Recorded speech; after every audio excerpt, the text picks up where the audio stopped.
Hello friends, आपका स्वागत है हमारे YouTube channel all job notify में।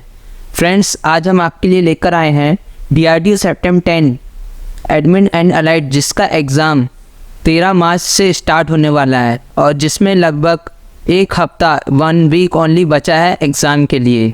तो आपको उस एग्ज़ाम के लिए लास्ट वीक में क्या क्या प्रिपरेशन करना चाहिए, क्या क्या रिवीजन करना चाहिए और क्या क्या स्ट्रेटजी अपनाना चाहिए जिससे कि आप एग्ज़ाम में अच्छा परफॉर्मेंस दे सकें, इसी के लिए हम यह वीडियो लाए हैं। और आपको हम इस वीडियो में यह बताएंगे कि पिछले साल या पिछली बार एडमिन अलाइड एंड या फिर इनके जैसे एग्ज़ाम्स में आपको किस टाइप के क्वेश्चंस मिलते हैं या किस टाइप के क्वेश्चन मिलेंगे।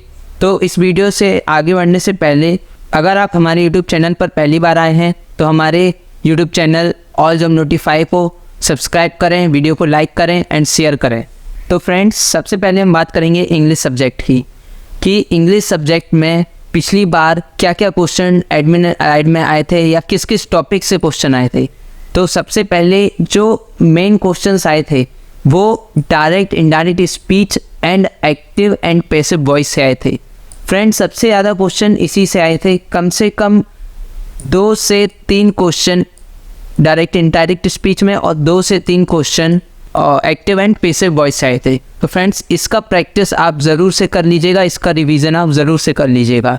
इसके बाद जो नंबर आता है एंटोनिम एंड सिनोनिम का है, क्योंकि यह एक वास्ट थिंग है, क्योंकि एंटोनिम और सिनोनिम बहुत ज़्यादा होते हैं, बट जो रेगुलर अक्सर एग्ज़ाम में आते हैं या फिर ओल्ड पेपर्स जैसे SSC CHSL जैसे एग्ज़ाम्स में आते हैं, आप उसका रिवीजन कर सकते हैं। एंड लास्ट में आता है वन वर्ड सब्स्टिट्यूशन, यह टॉपिक भी यह बहुत बार आता है, आप इसको देख लीजिएगा।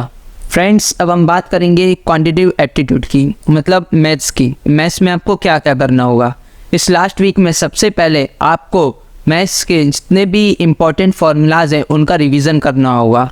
उन फार्मूलाज और टॉपिक्स का मैं नाम बताता हूँ जिसका आपका रिवीजन करना है। सबसे पहले बात आती है मेंसुरेशंस की। मेंसुरेशन के जो क्वेश्चन होते हैं और जो फॉर्मूले होते हैं उनका आपको रिवीजन करना है, क्योंकि पिछली बार इससे बहुत से क्वेश्चन आए थे। नेक्स्ट आता है ट्रिग्नोमेट्री, त्रिकोणमिति। त्रिकोणमिति के भी आपको फॉर्मूलेज याद करने होंगे। Time and distance, time and distance के आपको बेसिक क्वेश्चंस घर से प्रिपेयर करके जाने हैं, क्योंकि इसका ज़्यादा हार्ड क्वेश्चन नहीं आता है। Next simple interest and compound interest. ज़्यादातर दोस्तों सिंपल इंटरेस्ट के क्वेश्चन देखे जाते हैं, बट कभी कभी कंपाउंड इंटरेस्ट के भी क्वेश्चन देखे जाते हैं, बट वह भी सिंपल होते हैं। इसके लिए आपको इसके फॉर्मूलेज याद करने होंगे। नेक्स्ट आता है प्रॉफिट एंड लॉस का। प्रॉफिट लॉस में ज़्यादा फॉर्मूलेज नहीं है, बट क्वेश्चन जो है थोड़ा मॉडरेट लेवल में आते हैं। Next ratio and proportion. Ratio and proportion में आपका बहुत सारा क्वेश्चन आता है जिसमें सभी सिंपल होता है। नेक्स्ट होता है परसेंटेज के लिए। परसेंटेज के फॉर्मूले आपको याद करने होंगे और इसके क्वेश्चन सिंपल आते हैं। Next algebra. एलजेब्रा में मेनली फॉर्मूलाज होते हैं इनके, तो इसको आप प्रिपेयर कर लीजिएगा। एंड सिंप्लीफिकेशन में सिंपल्स क्वेश्चन आते हैं, ज़्यादा हार्ड नहीं आते हैं। फ्रेंड्स, नेक्स्ट हम बात करेंगे रीजनिंग की। रीजनिंग में क्या क्या क्वेश्चन आ सकते हैं। एक्चुअली पिछली बार जो दिया गया एग्ज़ाम था उसमें सबसे ज़्यादा डायरेक्शन से क्वेश्चन पूछे गए थे। इसमें आपको इस तरह पूछा जा सकता है, कोई व्यक्ति किसी बिंदु से पहले पूर्व की ओर गया, फिर पश्चिम की ओर गया, फिर पूर्व की ओर गया, फिर आखिर में आपसे उसका डायरेक्शन प्रारंभिक स्थिति से पूछा जाता है। उसी प्रकार दूसरे नंबर पर है coding and decoding. Coding decoding में पहले आपको कुछ अल्फ़ाबेट दिया जाएगा जिसका सिमिलर कुछ एक नंबर होगा जिससे उसका कोई रिलेशन होगा। देन ऐसा ही सेकेंड ऑप्शन भी दिया जाएगा एंड थर्ड में आपसे उससे रिलेटेड क्वेश्चन पूछा जाएगा। नेक्स्ट रीजनिंग में मिरर पूछा जाता है। कोई भी इमेज दे दिया जाएगा, उसका मिरर इमेज आपसे पूछा जाएगा कि इन 4 ऑप्शन से मिरर इमेज कौन सा है। Next blood relation. Blood relation में आपसे इस तरह का क्वेश्चन पूछा जा सकता है, जैसे कि किसी व्यक्ति ने एक तस्वीर की ओर देखते हुए बोला कि ये मेरे माँ के बेटे के पति, तो उस व्यक्ति का तस्वीर में दिख रहे व्यक्ति से क्या संबंध है। नेक्स्ट फ्रेंड आता है डाइस का। डाइस में आपको सामने के 2 डाइस दे दिए जाएंगे जिसमें अलग अलग नंबर होंगे और आपसे उस दोनों डाइस के बेस पर तीसरे डाइस का विपरीत अंक पूछा जाएगा। नेक्स्ट फिर सिलोनिज्म, वेन डायग्राम। वेन डायग्राम में फ्रेंड्स ऐसा होगा कि आपको कुछ वेन डायग्राम दे दिए जाएंगे और उससे आपसे क्वेश्चन पूछे जाएंगे। Then sitting arrangement. Sitting arrangement में फ्रेंड्स आपको ऐसे क्वेश्चन होंगे जैसे 8 बच्चे केंद्र की ओर मुख कर कर बैठे हैं और इसके बाजू में ये है, इसके दाएं ये है, इसके बाएं वो है। इस प्रकार उनसे उनकी सीटिंग अरेंजमेंट सेट कराई जाएगी और उससे क्वेश्चन पूछा जाएगा। Next number series. Number series में आपको रेगुलर या फिर अनरेगुलर नंबर दिए जाएंगे और उसमें नंबर, नेक्स्ट नंबर या बीच का नंबर, तो कोई एक नंबर फाइंड करना होगा।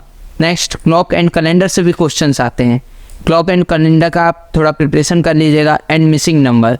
मिसिंग नंबर में आपको बहुत सारी संख्याएं दी होंगी और उसमें से एक संख्या गायब होगी, तो उस संख्या का दूसरी संख्याओं से, पिछली संख्याओं से कुछ ना कुछ रिलेशन बन रहा होगा, उस तरीके से आपको उसको फाइंड करना है। जैसे मिसिंग नंबर में स्क्वायर का सीरीज़ होता है, क्यूब का सीरीज़ होता है, या मल्टीप्लिकेशन या किसी प्रकार एडिशन का सीरीज़ होता है, तो वो क्वेश्चन इसमें आते हैं। तो फ्रेंड्स हम आप बात करेंगे कि आप और क्या कर सकते हैं इसके साथ। तो फ्रेंड्स SSC CHSL के ओल्ड क्वेश्चन पेपर्स हैं, उसका आप टेस्ट लगा लीजिए, जिससे आपको ये मालूम पड़ जाएगा कि आप किस किस टॉपिक में भी कमज़ोर हैं या फिर किस किस टॉपिक में आपको भी और प्रिपरेशन करनी है। तो आप SSC CHSL के ओल्ड क्वेश्चन पेपर को एक बार ज़रूर लगाइएगा। फ्रेंड्स SSC CHSL के जो पेपर होते हैं वो इसी लेवल के होते हैं, तो आप SSC CHSL के पेपर्स को दोगे तो स्पीड भी इंक्रीज़ होगा और आपका प्रिपरेशन भी अच्छे से होगा। और फ्रेंड्स इस एग्ज़ाम में आपको 75 क्वेश्चन करने के लिए 60 मिनट मिलेगा।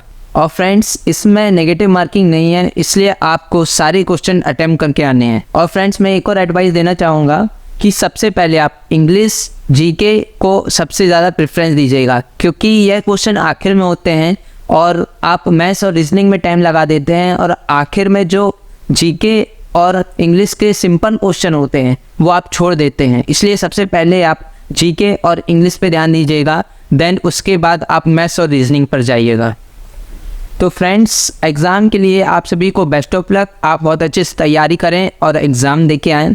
और फ्रेंड्स मैं इसी चैनल पर जैसे ही एग्ज़ाम होगा उससे जो क्वेश्चन आएंगे मैं वह बहुत जल्द ही लाने की कोशिश करूंगा और आपको बताऊंगा। और फ्रेंड्स अगर आपकी कोई क्वेरी है तो इस वीडियो के कमेंट सेक्शन में आप मुझे कमेंट कर सकते हैं, मैं उसका रिप्लाई ज़रूर दूंगा। और इसी प्रकार की वीडियोस पाने के लिए हमारे YouTube channel all job notified को सब्सक्राइब करें, वीडियो को लाइक करें, शेयर करें। जय हिंद, जय भारत।